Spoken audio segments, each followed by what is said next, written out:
Hi everybody, welcome to the What's Cooking Show. I'm your host today, Joey Quibido with Cash Save and Piggly Wiggly. And I'm Chef Jason Huguet from right here at Steamboat Warehouse. And today I have something very special for everybody at That's home. right, everybody. He's going to be making us a fresh pasta fettuccine, crawfish fettuccine. Right. So right here you can see the finished product. This is something that we're going to make today, very well, exactly like that. So we have all our ingredients here. We're going to show you how to make the pasta dough from scratch. It's very simple. From start to Once finish. you choose the right flour, you can use different flours and experiment if you want. But that's what we're going to do first. Okay. Once we make the dough, I'm going to show everyone how to roll it out the easy way. It's my preferred way. And then you're going to come up with, some pasta like this. And this is some pasta that we actually pre-cooked. So it's actually really good like that, to be honest with you. Cooking in some salt, So at home, you can do anything you want to this pasta. Any kind of way you prefer to eat your pasta. Salad. Pasta salad, right? You can, and if you have the right cutters like we have, it's very easy.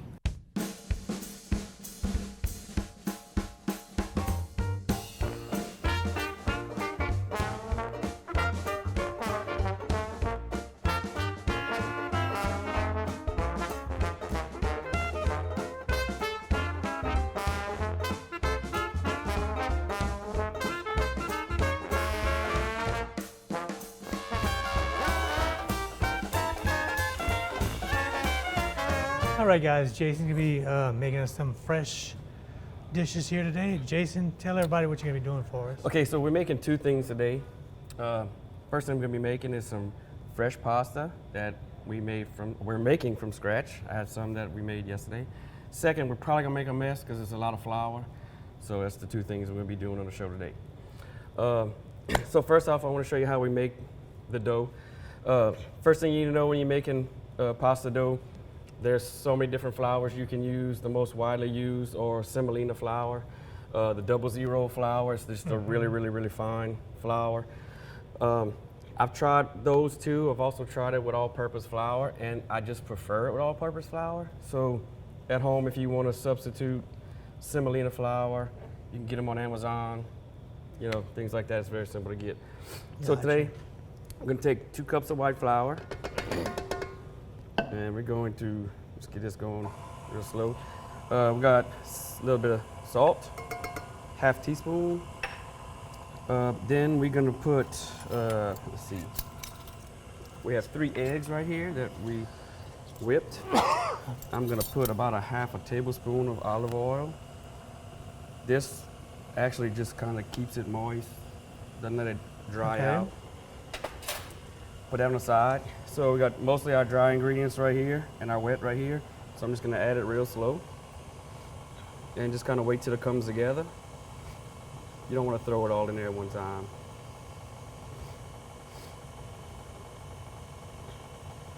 Yeah, we have to make sure we go slow with our hands. Right, and so what you're gonna do is, with any dough, if it seems a little too dry, you can go ahead and add a little bit of water, which we have right here.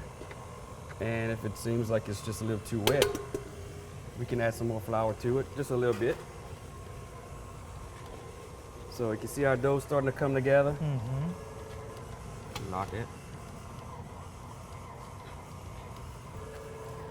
So what you're gonna do once your dough actually all comes together, it's gonna look like it's really, really dry. We'll put a little bit of water in there just to get the last little bit off the bottom. Not much.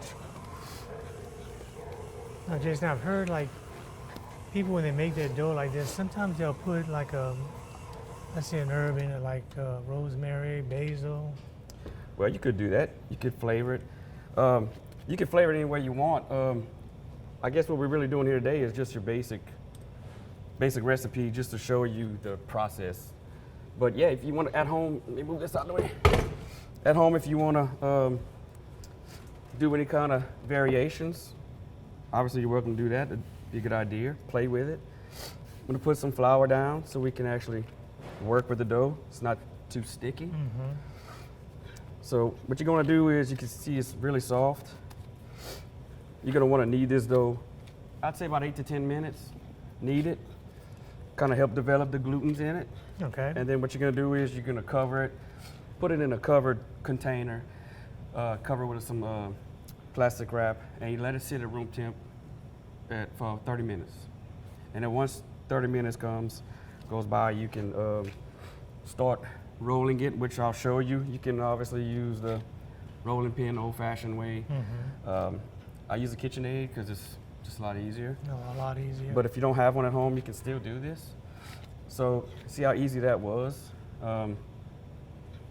Pretty simple. So we're gonna let this one sit for 30 now, the minutes water before that it's you ready. use in your dough, was it like just tap water? I mean, like You can use tap regular water. You temp can use, water. It's not hot or cold. I don't know, just room temp water.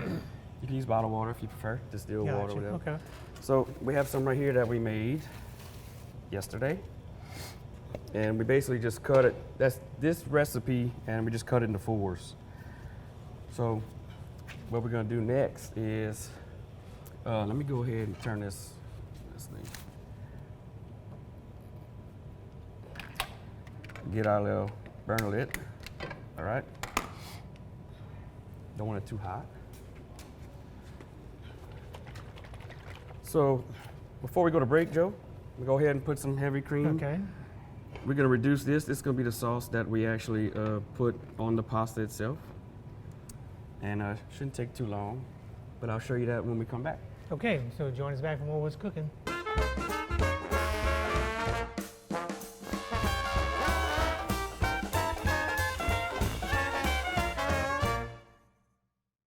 Welcome back to the show, everybody. Again, Jason's working on some fresh pasta and a cream sauce for us today. Jason, let's go back to it. Okay, so you saw how we made the dough earlier. Let it sit for 30 minutes. This is a dough we made yesterday, so we don't have to wait. So I'm gonna put my KitchenAid on the lowest setting. And so this is just a pasta roller, and this is the actual widest setting, number one. So we're gonna put it through here 3 times. Make sure that you put some flour on your roller so it doesn't stick. All right.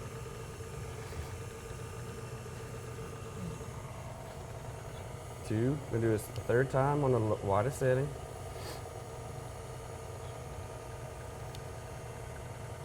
All right, so we're gonna go to the number 2 setting. We're gonna do it 3 more times. And you see how little bit of dough we started with, it's gonna get really thin. Okay, Jason, let's say somebody don't have a roller. How can they? Well, you can roll it with a rolling pin, like we said earlier, but Okay. it's just a little harder, a little more work. More work with your arms and your hands and Right. everything else. But to some people, that may be easier to do. Mhm. All right, so I'm gonna hit the number 3 setting, just a little bit thinner. I'm gonna hit it 1 time. You can see how it's getting a little thinner, a little thinner.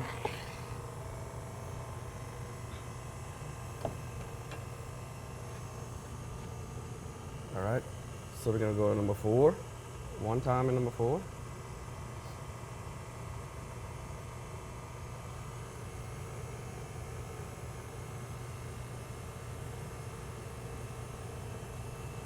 So you can almost see through it.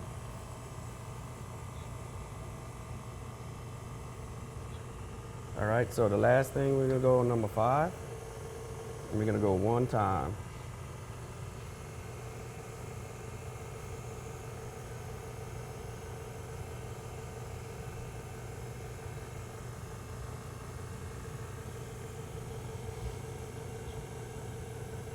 Wow.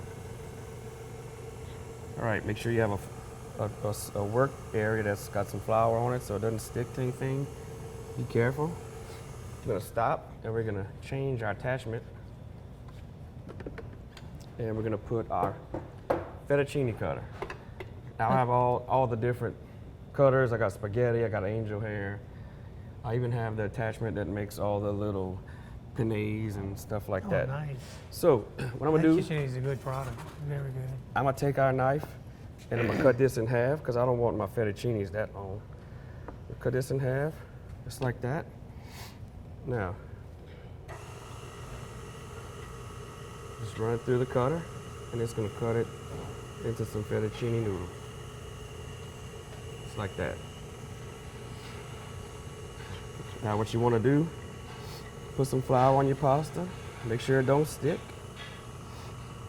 It's very important, because if you don't, it'll just become another ball of dough. You don't want that. That's neat. Love that. It looks a little intimidating. It's really not hard at all. Once you do it a couple times, it's nothing. So that's really it. This recipe that we made today is enough for about 4 people. So you can do that for a little dinner party at your house, and very simple. And very cheap to make too. It's very cheap to make. It's just a whole different eating experience with the fresh pasta. It's so different from the dry pasta. Just the mouthfeel, the flavor of it. So if you're gonna cook, you want to cook this obviously before you eat it. So you're gonna cook it. The best way to do it is to cook it as needed. Pull it out, drain it, and throw it into your saucepan, because the actual starches from the natural, or the dough, the fresh dough, is gonna, help thicken your sauce, and it's just one of those things. Yesterday we had to do it this way, which I don't really like to do, but we boiled the fresh pasta, and then we chilled it in some cold water, and then we put some olive oil. So if you need to do it that way ahead of time, do it like that, so that way it doesn't stick together. And that's pretty much it. But one thing to remember about fresh pasta versus dry pasta. Dry pasta, depending on what kind you're cooking, it could take 5, 8, 10 minutes. If it's fettuccine and it's thick noodles. These right here will take a minute, 2 minutes max in boiling water. So you just cook it. All you're doing is trying to cook the dough, and just cook all the white flour flavor out of it. So very simple. So when we come back, I'll show you how to finish the sauce. Okay. And then we'll, later on, we'll plate it up. I'll show you how to do all that too. All right, great. Join us back.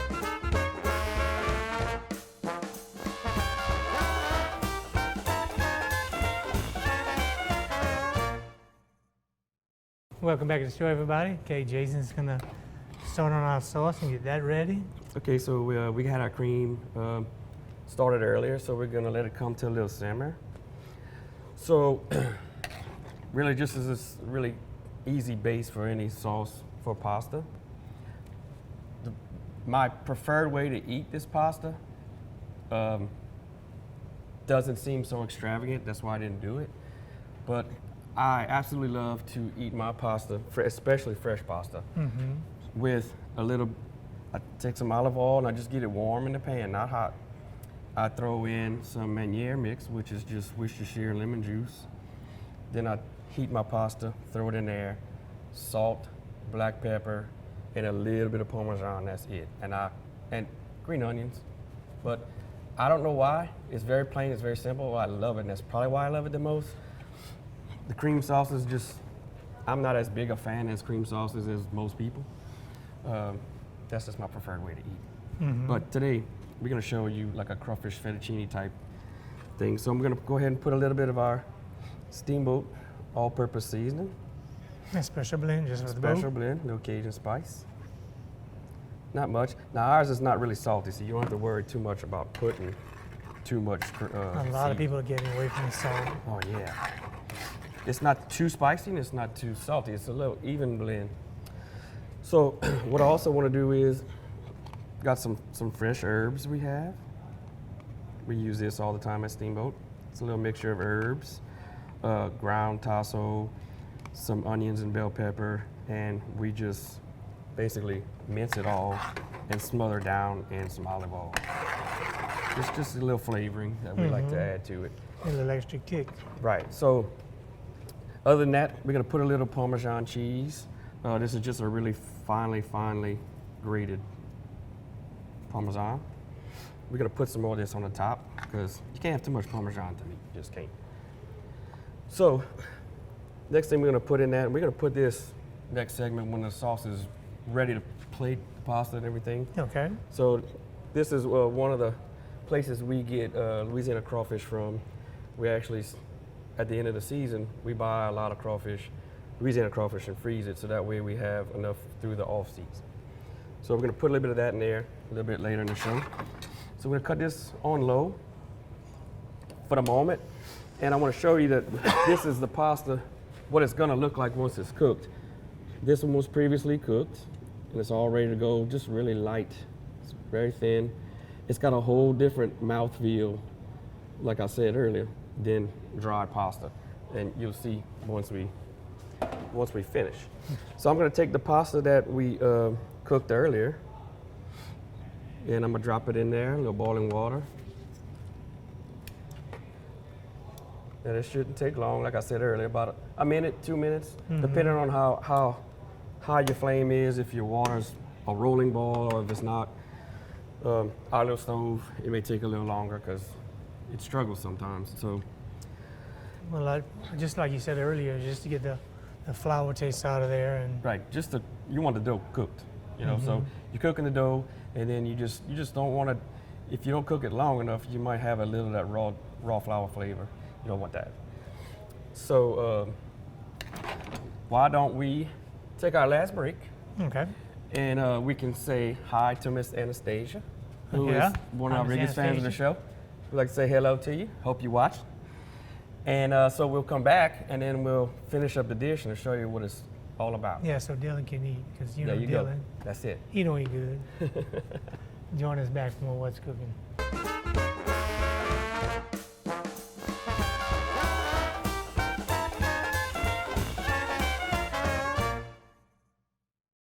Welcome back, everybody. Jason's gonna be finishing up his wonderful dish here today.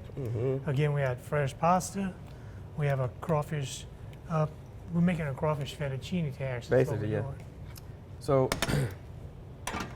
okay, so we have our sauce, and it's just about where we want it. You don't want it too runny. You want it thick to where it's gonna stick to the pasta and not run all over your plate. So, pretty much got it where we want it. So, what I'm gonna do here is take a few of these fresh, well, I say fresh. They were fresh whenever I bought them. Fresh at the end of the frozen. season, right? So, some crawfish. And we're just gonna let that go just a minute, just to kind of heat up our crawfish. We all know that they're already cooked. Now, last step, we're gonna want to drain our pasta. It's been going about a minute and a half, 2 minutes. So, you just wanna get the excess water out. Again, like you had said earlier, if your pot was on a rolling boil, Yeah, it wouldn't take it wouldn't take that long. much longer, no. So our sauce is looking good. Our crawfish tails are warming up in there. They're giving off a little color into the saucepan. So since we drained our pasta, put it right there. Now I just want to kind of stir it up, get everything in there. Very simple. If you at home would try this with fresh pasta on the side of dried pasta, you would see the The amazing difference. difference. And until you have it, I can't tell you, like, I can't say that enough. It's just so different. There's no really way to describe it except for eating it yourself and experiencing it on your own. Gotcha. So, gonna plate this up like that. We want to tell everybody that if you need these ingredients to make the fresh pasta, the crawfish, the cream sauce, everything, Yep. you can go by your local Piggly Wiggly stores or Gas Saver here in Opelousas and pick up all your ingredients. We have one on the north side, one on the south side. 8410 Highway 182 North. That's the and Piggly Wiggly, 1305 Heather Drive. and that's the Gas Saver. That's where I'm at.